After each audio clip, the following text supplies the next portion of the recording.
बिस्मिल्लाहिर्रहमानिर्रहीम। अस्सलाम वालेकुम। मैं हूं मोहम्मद फ़हीम और पाकिस्तान की सियासत में अमूमी तौर पे सिर्फ़ पाकिस्तान का किरदार नहीं रहता। इसमें दीगर ममालिक भी शामिल होते हैं और वो ममालिक जो कि बहुत ज़्यादा असर रखते हैं पाकिस्तान के फ़ैसलों पर, उनका भी एक अहम किरदार रहता है।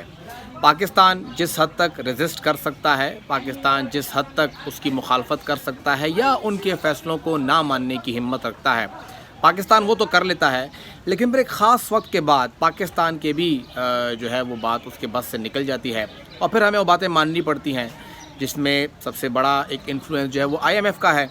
पाकिस्तान उन्हें क्लियरली कह सकता है कि नहीं, हमें टैक्स नहीं लगाने, हम गरीबों पर टैक्स नहीं लगाएंगे, हम पेट्रोल महंगा नहीं करेंगे। लेकिन पाकिस्तान बेबस है, पाकिस्तान उनकी वो बातें मानने पर मजबूर है। पाकिस्तान के पास और कोई रास्ता ही नहीं है उनकी ये बातें मानने पर। साथ ही साथ अगर देखा जाए तो भारत से मुताल्लिक भी पाकिस्तान अपनी बहुत सी बातों पर अपनी बात मनवा चुका है और मनवाता है, कभी भी पाकिस्तान उससे पीछे नहीं रहा। लेकिन बहुत सी चीज़ें ऐसी हैं जहां पर फिर फ़ैसला साजी के अंदर बाहर के ममालिक इन्वॉल्व होते हैं। चेयरमैन तहरीक इंसाफ इमरान खान साहब के साथ IMF वफ़द की मुलाकात हुई है और उसके अंदर काफ़ी लोग थे। हमाद साहब भी थे, शिबली फराज साहब भी थे, तैमूर जगड़ा साहब भी थे, शौकत तरीन साहब भी थे। काफ़ी लोग उसके अंदर मौजूद थे वहाँ पे। जो बातें हुई हैं वहाँ पे, जो इजलास के अंदर गुफ्तगू हुई है, उससे मुताल्लिक कुछ बातें सामने आ चुकी हैं। लेकिन कुछ जो हमें मालूम हुई हैं या कुछ वाज़े हो रहा है, कुछ इशारे मिल रहा है, उसमें ये है कि IMF ने ये यकीन दहानी कराई है इमरान खान साहब को, इनडायरेक्ट यकीन दहानी, यानी वो तहरीरी तौर पे दे तो नहीं सकते, लेकिन वो ये कहते हैं कि पहली बात तो ये है कि ये जो प्रोग्राम है ये $3 अरब का, सबसे पहले तो उन्होंने पाकिस्तान तहरीक इंसाफ से ये उनकी राय मांगी है कि क्या वो इस प्रोग्राम को सेकंड करते हैं या नहीं। तो ज़ाहिर बात है इमरान खान साहब को ही मालूम है कि IMF के बगैर चलना मुमकिन नहीं है, तो उन्होंने उस बात को वो भी किया है कि जिस तरह बाकी पार्टियां मानती हैं, हम भी एग्री करते हैं कि पाकिस्तान के लिए ज़रूरी है कोई भी हुकूमत हो, कोई भी पार्टी आए, IMF के बगैर वो आगे नहीं बढ़ सकती। तो इमरान खान साहब ने एक तरह से ग्रीन सिग्नल दे दिया है। इमरान खान साहब का ग्रीन सिग्नल क्यों ज़रूरी था? तो अमूमी तौर पे यही होता है कि इन इदारों ने भी जाके फिर जवाब देना होता है, जो मुतल्लिका इनके बोर्ड्स हैं, वहाँ पे लोग बैठे हैं कि जी वहाँ पे जितने भी स्टेक होल्डर्स हैं हमने उनको एतमाद में लिया है। और स्टेक होल्डर पाकिस्तान में 3 बताए गए हैं, एक है PMLN, एक है पीपल्स पार्टी और तीसरी है PTI। किसी को एतराज़ हो, किसी को अच्छा लगे या बुरा लगे, लेकिन ये तीनों पार्टियाँ इक्वल लेवल पे देखी गई हैं और उन्होंने तीनों से मुलाकात भी की है। तो हुकूमत ने ऑफिशियली माना भी है, किसी और पार्टी से वो नहीं मिले हैं।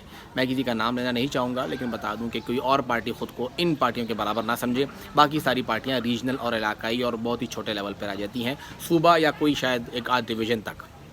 ये 3 पार्टियाँ ऐसी हैं कि वो नेशनल लेवल पर समझी जाती हैं और IMF को लगता है कि उन्होंने इस मुतालिक जवाब देना है ऊपर कि हाँ ये तीनों पार्टियाँ इसके ऊपर ऑन बोर्ड थी, तो इसके लिए खान साहब का वहाँ पे एक एग्रीमेंट ज़रूरी था। दूसरा ये था कि पाकिस्तान में क्या पता चलता है, पाकिस्तान में आज से 3 साल पहले या बल्कि 2 साल पहले क्या कोई ये बात कर सकता था कि नवाज़ शरीफ वज़ीर आज़म होंगे? आज वो नवाज़ शरीफ वज़ीर आज़म बनने वाले हैं, वो कह रहे हैं कि वज़ीर आज़म होंगे। तो क्या पता लगता है कि इसी आम इंतखाबात के अंदर मामलात इस लेवल पे चले जाएं कि इमरान खान साहब वज़ीर आज़म बन जाए। तो IMF ने ख़ुद को सेव करना है और उन्होंने उनको भी साथ एतमाद में लेना है। तो एक तरह से उन्होंने तीनों मुजव्वज़ा या मुमकिना वज़ीर आज़म जो थे उनकी पार्टियों को जो है एतमाद में ले लिया। नवाज़ शरीफ साहब की पार्टी भी, बिलावल भुट्टो ज़रदारी की पार्टी भी और इमरान खान की पार्टी भी। तो ये चीज़ वाज़े हो गई कि ये तीनों पार्टियां इंतहाई अहम हैं। दूसरा इसके अंदर ये बात हुई कि IMF ने, जो वफ़द ने बताया है कि ये जो प्रोग्राम है एक ऐसा तरीके से डिज़ाइन किया गया है कि इंतखाबात टाइम पर ही हों। एक तो ये है कि इसकी 3 किस्तें मिलेंगी, $1 अरब की 3 किस्तें हैं, हर 3 महीने बाद एक किस्त है। पहली किस्त इसी हुकूमत को मिलेगी जो शहबाज शरीफ साहब की है, $1 अरब की। दूसरी किस्त निगरान हुकूमत को मिलेगी और तीसरी किस्त नई हुकूमत को मिलेगी। अगर इन तीनों में से कोई भी बात आगे पीछे होती है तो किस्त रुकेगी, यानी पहली तो मिल जाएगी। अगर निगरान हुकूमत बर वक्त ना आई तो IMF की दूसरी किस्त रुक जाएगी। अगर निगरान हुकूमत आ गई और उन्होंने इंतखाबात टाइम से ना कराए तो फिर तीसरी किस्त रुक जाएगी और तीसरी किस्त हमें लग रही है जो 6 महीने के बाद है। यानी पहली किस्त आ रही है जुलाई में, इस महीने में, जो दूसरी किस्त है वो आ रही है सितंबर में और तीसरी किस्त फिर आ रही है दिसंबर में या जनवरी में। तो वहाँ तक आपको इंतखाबात हो कि नई हुकूमत होनी चाहिए। तभी ये किस्त आगे मिलेगी। अगर नई हुकूमत ना हुई तो फिर आपको वो किस्त नहीं मिलेगी। ये एक सूरत हाल बनाई गई है। दूसरा ये है कि IMF का वहाँ जाना PTI के लिए कितनी गेनिंग पोजीशन है। पहली बात तो ये कि बताया जो जा रहा था कि जी पार्टी को बैन कर दिया जाएगा। पार्टी को बैन करने के लिए सुप्रीम कोर्ट के अंदर जी जो मुकदमात हैं वो दर्ज हो गए हैं और वहाँ पे दरख्वास्तें जमा हो गई हैं। तो IMF अगर आपको कर्ज़ा दे रहा है तो वो आपको ऐसी खुली छूट देगा भी नहीं कि आप किसी भी पार्टी को जहाँ भी चाहें बैन कर दें। हाँ, आप चंद अमरीकी शहरियों को पकड़ के उन पर केस चलाएं, बिल्कुल ये आपका हक है, उन्होंने आप पे जुर्म किया है, जो कुछ भी किया है। लेकिन पार्टी बैन होना कम से कम मुझे यहाँ से लग नहीं रहा कि पार्टी बैन होगी, क्योंकि IMF के अब आप कर्जदार हैं और ऐसे कर्जदार है कि उसने आपको बांध के रखा हुआ है। तो आप कम से कम पार्टी को बैन तो नहीं कर सकते। तो मुझे तो कम से कम पार्टी बैन होती हुई नज़र नहीं आ रही। बाकी हू नोस, पाकिस्तान में कुछ भी हो सकता है। दूसरा, इमरान खान के ख़िलाफ़ शायद हुकूमत अब उस हद तक ना जा सके जिस हद तक वो जाना चाह रही थी।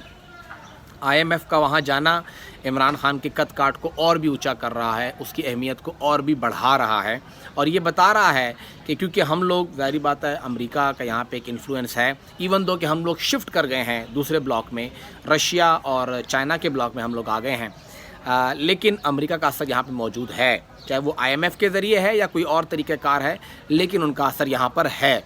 और उसी असर के नतीजे में हम देख रहे हैं कि इमरान खान साहब को एक सॉफ्ट कॉर्नर मिल रहा है और उनके ख़िलाफ़ शायद अब हमें उतनी मुश्किल या उतनी सख्त कार्रवाई होती हुई नज़र ना आए। कार्रवाई होगी, किसी न किसी हद तक होगी, जैसे 2018 में नवाज़ शरीफ साहब के साथ हुआ, इनके साथ भी होगा, शायद से ज़्यादा हो, लेकिन शायद वैसा ना हो जैसे लोग एक्सपेक्ट कर रहे हैं, जैसे हुकूमत चाहती है कि जी इनको आप नाअहल भी कर दें, इनकी पार्टी भी बैन कर दें, जेल में भी डाल दें। हुकूमत का तो ये एक ख्वाहिश है, ज़ाहिर बात है, तमाम मुखालिफ पार्टियाँ भी चाहती हैं कि ऐसा हो कि बिल्कुल ही जड़ से उखाड़ के पार्टी को फेंक दिया जाए, लेकिन ऐसा होता हुआ अब नज़र नहीं आ रहा। इस IMF के साथ होने वाली डील के अंदर जो किरदार रहा है, देखिए ये डील अहम तो थी, हर किसी को चाहिए थी, कोई भी हुकूमत में होती, वफाकी हुकूमत भी इसके लिए तगोदो कर रही थी। पाकिस्तान के लिए ये डील किसी रियासत, किसी पार्टी के लिए नहीं है, ये रियासत के लिए ज़रूरी है। डील हो गई है, अब उसका फ़ायदा भी हमने उठाना है। तो फ़ायदा अब कैसे उठाना है? पॉलिटिकली नहीं, इकोनॉमिकली फ़ायदा उठाना है। और जो चार्टर ऑफ डेमोक्रेसी की इकोनॉमी की बात हो रही है, चार्टर ऑफ इकोनॉमी के हवाले से अब उसमें PTI को भी इंगेज करना पड़ेगा और ये सब पार्टियां मिलकर करेंगी तभी इसका फ़ायदा होगा। किसी एक पार्टी को बाहर रख के आप फ़ायदे नहीं ले सकते, जैसे कि आपने पहले किया, नून लीग को बाहर किया, सिस्टम का हाल आपने देख लिया। आज आप PTI को बाहर कर रहे हैं, सिस्टम का कुछ ऐसा ही हाल होगा। किसी को भी बाहर करने की ज़रूरत नहीं है। PTI बिलाशुबा इसी नर्सरी में पली है जिसके अंदर हमें पीपल्स पार्टी पनपती हुई नज़र आई, जिसके अंदर हमें मुस्लिम लीग नून पनपती हुई नज़र आई। तो अगर ये पार्टियां वहाँ से पनप के आज एक तनावर दख्त बन सकती हैं तो PTI भी तनावर दख्त बन सकती है और PTI को भी उतना ही मौका मिलना चाहिए जितनी इन पार्टियों को मिल रहा है। मुकाबला इवन स्टीवन होना चाहिए, मैदान खुला रखिए, हर किसी का हक है वो किसको वोट देना चाहे वो किसी को वोट दे या ना दे। बैलेट पेपर पे लालटेन का निशान भी होना चाहिए, किताब का भी होना चाहिए, तराजू भी होना चाहिए, शेर भी हो, तीर भी हो, बैट भी हो, तमाम निशान होने चाहिए। आवाम को हक दें कि वो वोट किसको देती है और वो किसको चुनती है।